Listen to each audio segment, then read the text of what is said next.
Ah, yes, we have returned to do this yet again. So, quick summary, where are we? Oh man, where are we? God created the heavens and the earth. He created everything that's on them. He created a lovely garden. Adam, man, woman, Eve, hanging out in the garden, having a grand old time, eating all the fruit there is, having just an amazing time. Then they decide to eat of the forbidden fruit. They got kind of swindled by a little bit of a serpent and they got kicked out of the Garden of Eden. So they're kicked out. Adam is cursed, Eve is cursed, the ground is cursed. Not a lovely thing. We got thorns in the ground, difficulty in childbearing. It's just not the best situation. And so this is some juncture in time after that initial incident, whether it was a week, a day, several years, I don't know. You can do the math based on the genealogies that were found later to determine what year such and such may or may not have happened. Anyway, Genesis 4:1, and Adam knew Eve, his wife, and she became pregnant and bore Cain. And she said, I have gotten and gained a man with the help of the Lord. So what do we got going on here? We got known his for Adam knew Eve his wife. So when people talk about known in the biblical sense, this is usually what they're referring to, the act of coitus.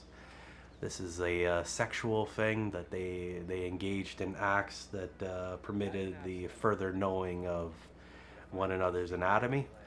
And the fruit of such an action, in this case, was pregnancy. And of course, after the pregnancy, she gave birth to Cain. Good old Cain, the firstborn. And then from here we have Genesis 4:2. And she gave birth to his brother, Abel. Now, Abel was a keeper of sheep, but Cain was a tiller of the ground. Now, with the way that kind of reads, they're, were they twins? I don't think so. Were they born one and after another? Maybe there's a couple of years in between them. There's 50 years between them.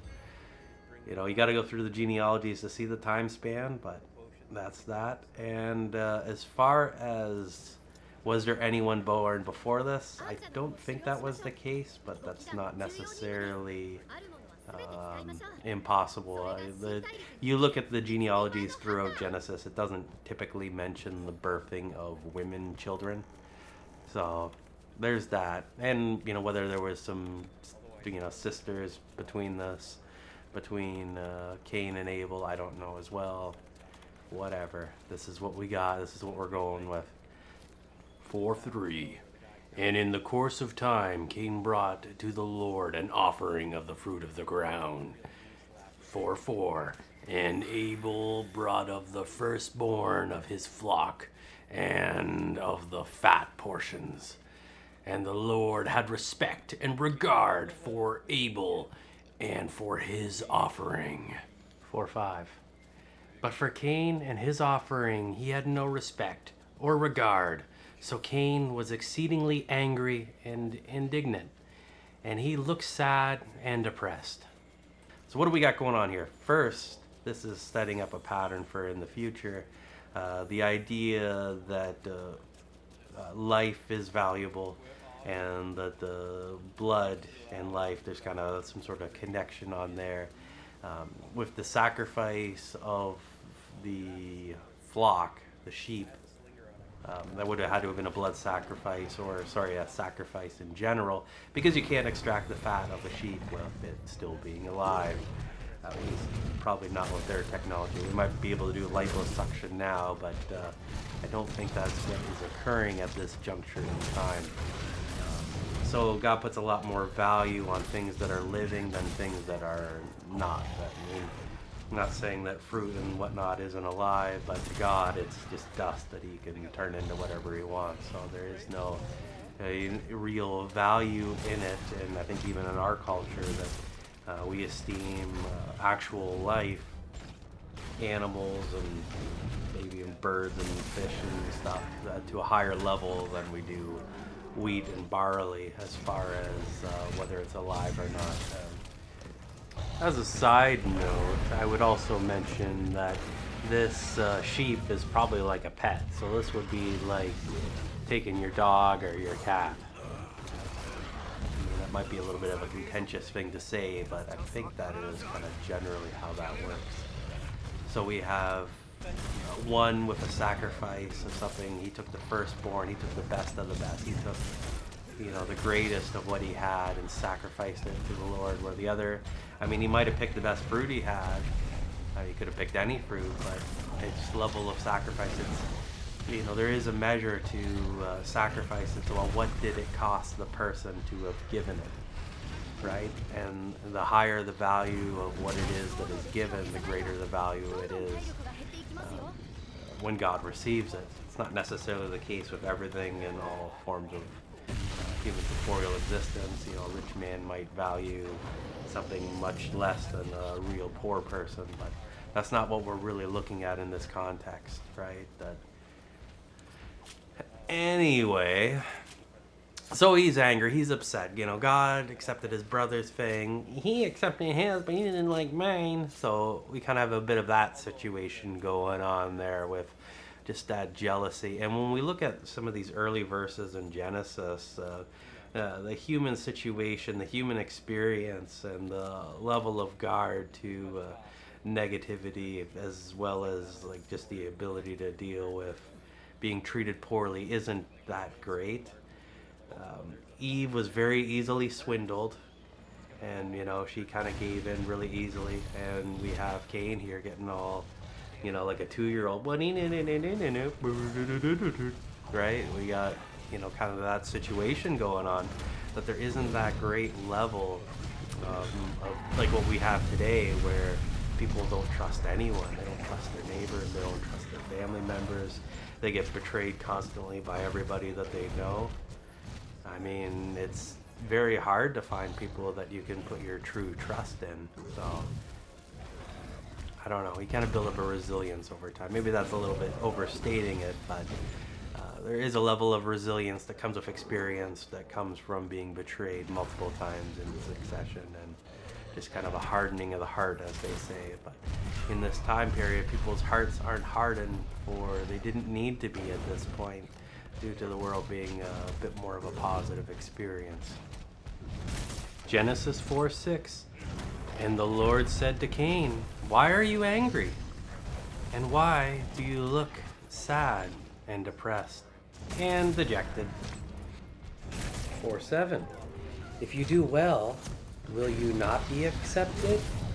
And if you do not well, sin crouches at your door. Its desire is for you, but you must master it. What we have here is the very first instance of keeping up with the Joneses. We have these two brothers. One is accepted, one is rejected, and the jealousy of the one due to his rejection.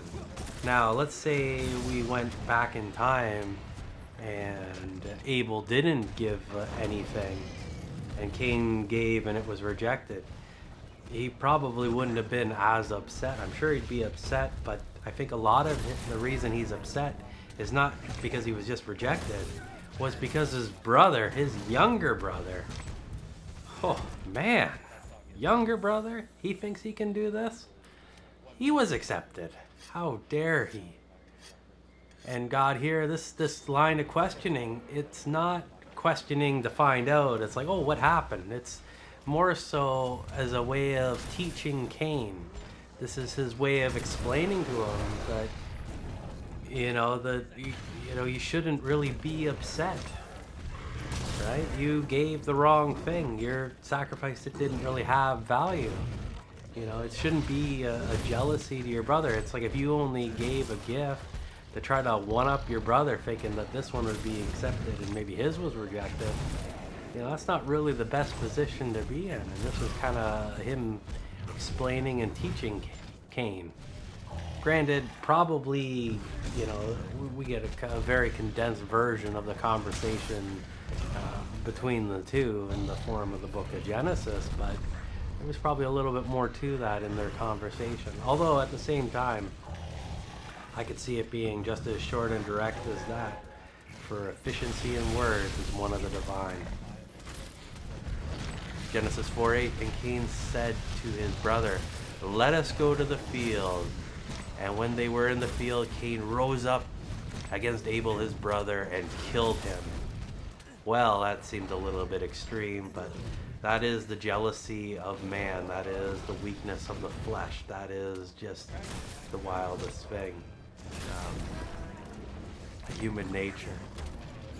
Typically, growing up as children or whatever, we're kind of taught things to do and to not do, and we have our temper tantrums, and say things that we don't really mean, don't really want to do, but we kind of learn and grow, and then we kind of move away from doing things like that. But it sounds like the way that he grew up, he didn't get any of those lessons, so this was just, he was angry and he needed a way to express it. And the other thing with this is too that this is likely premeditated. Let's go to the field, brother. Let's go to the field. Tricking him to go into the field so that he can kill him. Premeditated. Planned this out beforehand. This wasn't, let's go to the field and kind of have a good old time. This was something premeditated, which makes it far worse. I mean, he could have been out in the field. He could have said, no, I'm not going to do it. But he did. Finished his brother off. Genesis 4:9. And the Lord said to Cain, where is Abel your brother? And he said, I don't know. Am I my brother's keeper? So God knows what's going on here. He saw what happened. Maybe Cain hid the body or something and trying to pretend it didn't happen, trying to brush it off. Genesis 4:10. And the Lord said, what have you done? The voice of your brother is crying to me from the ground. Oh, so he definitely did bury him. Genesis 4:11. And now you are cursed by the reason of the earth, which has opened its mouth to receive your brother's blood shed from your hand. Genesis 4:12. When you till the ground, it shall no longer yield its strength. You shall be a fugitive, a vagabond on the earth, in perpetual exile, an outcast. So there we go. Cain, here's his punishment. Cain, the farmer, is no longer going to be able to receive the bounty of the earth. And he is cursed. Well, that's part of the curse, I guess. A fugitive and a vagabond. So he's gonna have no more home, and he's always gonna be on the run, never having a place that he can truly dwell. So he's probably got to be some sort of hunter-gatherer type of thing, where it's like he has to forage for food, but isn't able to actually grow anything anymore. So God kind of took away the thing that he was most prized, the thing that he was most proud about. He wanted to show his fruit of the fruit of the ground to the Lord. That was what his pride was in, his ability as a farmer, and God took away his most prized possession in that thing, and as well as took away his ability to, kind of have a conventional family, being the vagabond and the outcast, just being segregated from everyone else. That is a very severe punishment. And in Genesis 4:13, then Cain said to the Lord, my punishment is greater than I can bear. That's one massive punishment. I can see why he'd say that. Wow. 4:14. Behold, you have driven me out this day from the face of the land, and from your face I will be hidden, and I will be a fugitive and a vagabond and wanderer of the earth, and whoever finds me will kill me. So he's thinking this is going to be even worse, that he's just on the run, someone's going to finish him off. Genesis 4:15, and the Lord said to him, therefore, if anyone kills Cain, vengeance shall be taken on him sevenfold. And the Lord set a mark or sign upon Cain, lest anyone finding him should kill him. So what was this, some sort of branding or something, some sort of sigil, some sort of way for people to know so that they wouldn't kill him? And of course, if sevenfold, this is where the band Avenged Sevenfold gets their name. Just bringing that up as someone that listened to a lot of metal in high school. What do we got going on here, though? He's just kind of separated, but God, he gave him the grace. He gave him the mark that would prevent him from just being wiped out. We'll just continue. 4:16. So Cain went away from the presence of the Lord and dwelt in the land of Nod, wandering east of Eden. Land of Nod, as someone who grew up playing a lot of games, Command and Conquer, Land of Nod, Cain and Abel, there we go. It all makes sense now, we understand. Not really sure what the Land of Nod is in this context, but it was obviously some sort of place, and it was east of Eden. So he was there wandering, dwelling in that land with his little mark and being just separated from everybody. Now the other thing you got to remember is, well, I guess we haven't really got into it, so we wouldn't remember, but people at this time period lived much longer, so he would have been essentially in some form of almost solitary level confinement for centuries, which is pretty severe. If we think about solitary confinement, we usually consider that almost a level of human torture, cruel and unusual punishment to leave somebody in their own devices, leave the lights on 24 hours, and then they get to walk back and forth in a cage for an hour in prison or something, right? Solitary confinement is very severe, and the more solitary, the more confining, the greater the level of punishment, due to the design of the human system, in that the socialness is almost required, and if we don't get that, people go crazy. So, yeah, not fun, not cool. Don't kill your brother. 4:17. Oh, I should point out as well that, we read the story, it's like, well, how old were they when they killed each other? Were they 6 or 7, 10? Maybe they're in their mid-50s? Something to think about, because it kind of changes the way that you feel of Cain afterwards. It's like, a little bit of a children's spat, but they're middle age, it's a little different. So here we go. And Cain's wife, one of Adam's offspring, it's got that in square brackets, so that's something that the translators added in the amplified version, became pregnant and bore Enoch. And Cain built a city and named it after his son Enoch.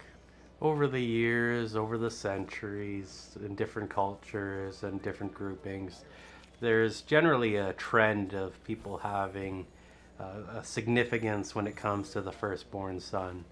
And there's kind of another aspect that I would say, that naming something after someone is typically a sign of respect, or that you truly treasure them or have some sort of value. Of course, you could always do the inverse and name something as like a mockery, but I do not believe that is what is the case in this instance right here. Now, we're about to get into some of the genealogies, and this is, as far as doing a verbal reading of the Bible, is some of the hardest portions there is to do, but I have a secret to it. That secret is that no matter how wrong you get somebody's name, if you say it with confidence, people won't correct you in the comments below, telling you that what you already know, that you have no idea how to pronounce so-and-so's name. So, I'm just gonna get ready, take a mental pause, and then engage with the most difficult battle imaginable with regards to reading dexterity. 4:18. To Enoch was born Ered, and Ered was the father of Mejuel, and Mejuel was the father of Methuselah, and Methuselah was the father of Lamech. 4:19. And Lamech took 2 wives. The name of the one was Ijah, and the name of the other was Zilha. So this is our first instance of polygamy in the Bible. Now, polygamy is not recommended. It is not what God desires, but it does occur throughout history and often leads to many problems of diverse natures. Having 2 jealous women fighting over a single man or more generally leads to a bad situation and makes everybody involved miserable. It may seem like a cool, hip thing to do, but the ramifications, the jealousy, and just the human nature aspect of it make it for a very undesirable situation. 420. Adiah bore Jebel. He was the father of those who dwell in tents and have cattle and purchase possessions. So we obviously have some form of commerce here, using the cattle for commerce purposes, one would assume. Cattle are a very valuable resource. Not only do cattle produce milk, um, I guess they also produce meat, but we don't really eat meat at this point in the book of Genesis. But cattle's dung can be dried and made into bricks that are really good for making fires. And you see this throughout history, people using cow dung bricks for fire, because it's like they eat all that grass and they don't really fully digest it. So it makes for a really good kindling and a really good fuel source for making fire to boil water so you don't die of parasites. So there's a reason why a lot of cattle worship kind of occurs in the ancient world. There is reasons for it, but we'll get into that later when we get to more of that direct topic. The dwelling in tents, that's always an interesting thing in the Bible. This isn't the most interesting point of dwelling in tents, but that occurs later on in, I think it's like Kings or something, where we have this group of people that are dwelling in tents, and the old man's like, oh, we're gonna dwell in tents and live simple lives, and his people actually kind of followed what he said, so God decided to preserve that man and that man's tribe, or a little bit of a club social standard or whatever. So you go to Israel today and these people are still hanging out in tents, and they build houses for them, but they want nothing to do with that because they're following the old traditions of living in these tents, and they just kind of move around place to place, hanging out in their tents, having a good old time. 421. His brother's name was Jabal. He was the father of all those who play the lyre and pipe. So this is the first mention of playing music, the creation of music by people, and that's pretty cool. I like music. Music sounds good. 422. Zilha for Tubal Cain. He was a forger of all instruments, of bronze and iron. The sister of Tubal Cain was Nahmah. This is just speculation on my part, but I believe that the creation of the tuba instrument might come from the inspiration of this guy's name. Just throwing that out there. I could be completely wrong, but it seems like one of those things. 423. Lamech said to his wives, Adiah and Zahal, hear my voice, you wives of Lamech. Listen to what I say. For I have slain a man for wounding me, a young man for striking and bruising me. The translation in this has a couple square brackets. It says, slain a man merely for wounding me, and young man only for striking and bruising me. So what the translation is putting extra emphasis on is that, he got hurt by him, but it wasn't necessarily self-defense. He probably could have struck him off, kind of pushed him away, and went about his business, or maybe not even attacked him in retaliation at all. But instead, we have a very grave level of retaliation that resulted in the end of his life, striking him down, killing him, murdering him. 424. If Cain is avenged sevenfold, truly Lamech will be avenged 77-fold. Okay, well, who's signing the check on that? This is just this guy here, Lamech, just saying that he's going to be avenged 77-fold. I don't think that's how that works. In the case of Cain, I mean, Lamech obviously knew of Cain and kind of maybe knew some elements of the story, but probably didn't realize that the story of Cain was that Cain kind of was crawling to God, that he needed help, he needed protection. So God put the mark on him. So if someone attacked him, he would avenge him sevenfold. But this Lamech here, he didn't seem to understand the part that that was a divine thing, that was a divine act, that God was interceding to try to protect Cain.